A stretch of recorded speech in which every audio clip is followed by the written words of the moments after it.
ibsite seenaa buqqisoo wal hin alchifnu kan saani dhalteef sangaan faarsinu hayyummaa gadaa haa beeku hundi kan quban qabneetu ofoo qagandi hojjechuu malee seenaa hin hannu biyya abbaan malee haadhaan hin himnu.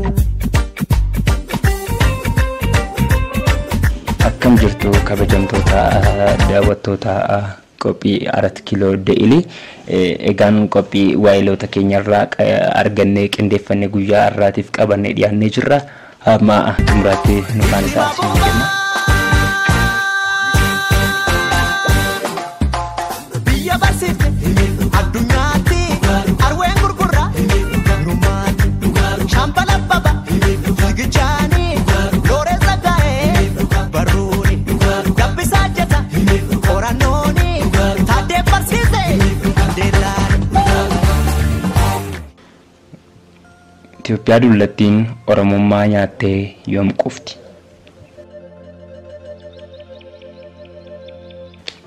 Itoophiyaa dullattiin Itoophiyaa uummata Oromoo ajjeesaa ofii immoo jiraachaa turtee fi jiraachaa jirtudha.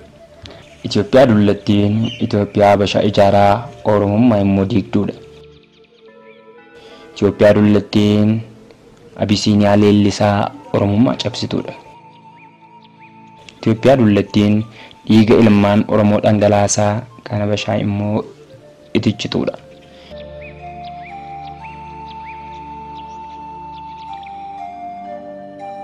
Itoophiyaa dullattiin kan uummata Oromoo qe'eef qabeenya isaarraa buqqisaa ijaaramteef ijaaramaa jirtudha.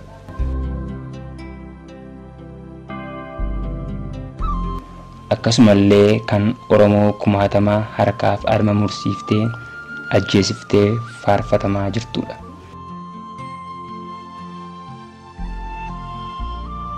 Itoophiyaa dullattiin kan hayyuu Oromoo danuu liqimsitee kan har'as nyaachuuf sassattuudha.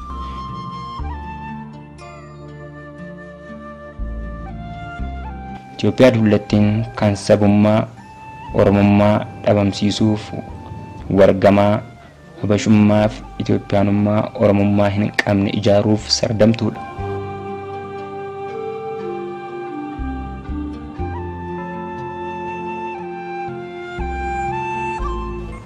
Itoophiyaa dullattiin kan saboota sablammoota ija tokkoon hin ilaalle olaantummaa saba tokko qofaa kan leellistudha.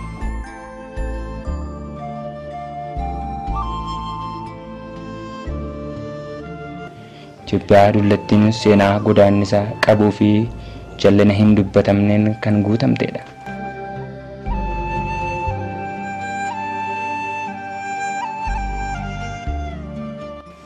Uummanni Oromoo uummata sirna gadaan buluuf sirna dimokiraasii addunyaaf fakkeenya ta'uu kan qabudha.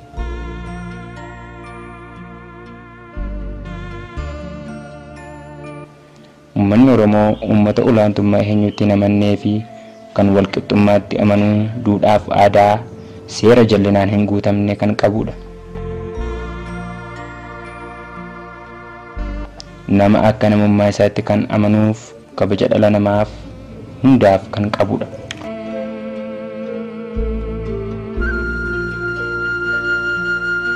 Oromoon saboota sablammoota hundumaa akka ofii isaatti ilaalaa kanaafis ragaa guddaa kan nuuf ta'u guddifachaa moggaasaa fi kan kana fakkaatan ilaaluu ni dandeenya.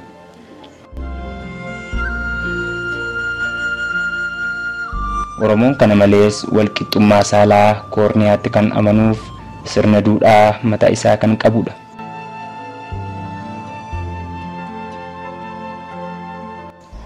Oromoon ilaalcha akkasii haa qabaatu malee Itoophiyaa keessatti akka waan Oromoon walqixxummaatti hin amannee dimokiraasii dhugaa hin jaallannee fi sabootaa fi sablammoota biroon wal hin jaallanneetti ilmaan nafxanyaa kan ta'aniin olaantummaa saba tokkotti kan amananiin akkasumas seenaa jallinaan hojjetameen Oromoo ni hamatu.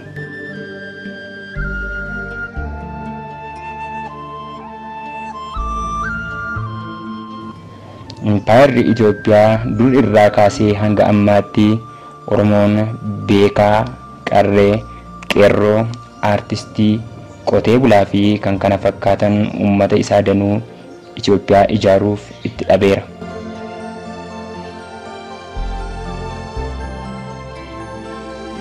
Kana malees weerara Itoophiyaan biyya alaaf ollaa ishee waliin gooteef gootummaan qaqqaalii akkasumallee fardeen biyyattii dhabuun Itoophiyaa tikseera. Kanaaf ragaa guddaa kan nuuf ta'u lola Adawaa guutee dilii akka fakkeenyaatti fudhachuu dandeenya. Gootota qaqqaalii kanneen akka Leetinar Koloneel Abdiisaa Agaa, Balaay Zallaqaa Qilxuu, Birgaadeer Jeneraal Taaddasaa Birruu, Dachaasmaach Baalchaa Saafoo, Jeneraal Waaqoo Guutuu, Dachaasmaach Bayyanaa Guddataa, Feederaalii Gabayyoo Gurmoo fi kan kana fakkaatan kaasuu dandeenya.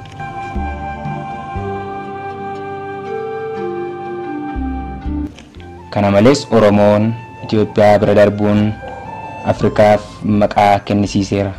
Kanaaf ragaan gootota atileetota Oromoo dubbachuu dandeenya. Fakkeenya kan nuuf ta'anis kanneen akka Abbabaa Biqilaa, Maammoo Waldee, Geexee Waamii, Daraartuu Tulluu fi kan kana fakkaatan yoo kaafaman gahaadha. Uummanni Oromoo Oromummaa isaan cunqurfamaa, ajjeefamaa, reebamaa tokkummaa Itoophiyaa ijaaraa ture. Sirnoota nama nyaataa kan Oromummaan jaallanneef dachee Oromiyaa immoo jaallatuun kumaatamaaf kitilaan hayyuu, aartistii, qarree fi qeerroo uummata isaa itti dhabeera. Itoophiyaa dullattiin Oromoo Oromummaa isaaf jibbaa, Oromummaa isaa irraa mulqaa, Habashummaa faarsaa, tokkummaa Itoophiyaa ijaaruu jechuun Oromummaa qaalii nyaachaa turan. Oromoon Oromummaa dhiigaan tikfachaa, sabboonummaa leellisaa, olaantummaa saba tokkoo osoo hin jedhiin walqixxummaa itti kan amanu turee fi arras kan itti amanudha. Warreen Oromiyaa saamaa ofii jiraachaa Oromoo ajjeesee Oromummaa balleessuu yaalaniif gonkumaa harka illaan. Itoophiyaa dullattiif ilmaan isaa qaalii gabbareera, lubbuuf lafee isaa itti dhabee harraan ga'ee jira. Itoophiyaa dullattiin maaliif Oromummaa jibbaa, Oromiyaa immoo jaallatti? Itoophiyaa dullattiin godaannisa seenaa tuttuqaa diigamuu Itoophiyaa maaf faarsiti? Itoophiyaa dullattiin miixuu Oromoon bilisummaa ciniinsifatuuf wargamti? Itoophiyaa dullattiin Oromoof Oromiyaa nyaattee yoo fixxe beela baati? Itoophiyaa dullattiin kan olaantummaa saba tokkoo moo kan hundaati?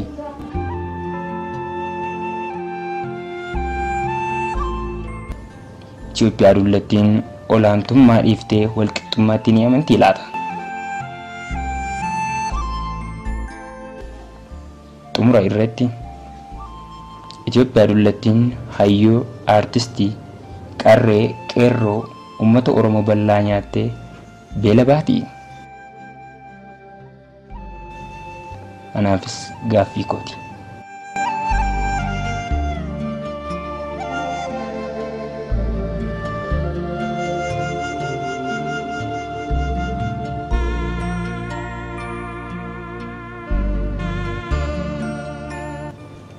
Egaan daawwattoota keenya sagantaan har'aaf qindeeffanne kana fakkaata ture.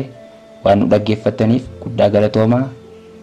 Qophiiwwan keenya share, subscribe gochuu hin dagatinaa. Nagaatti.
seenaan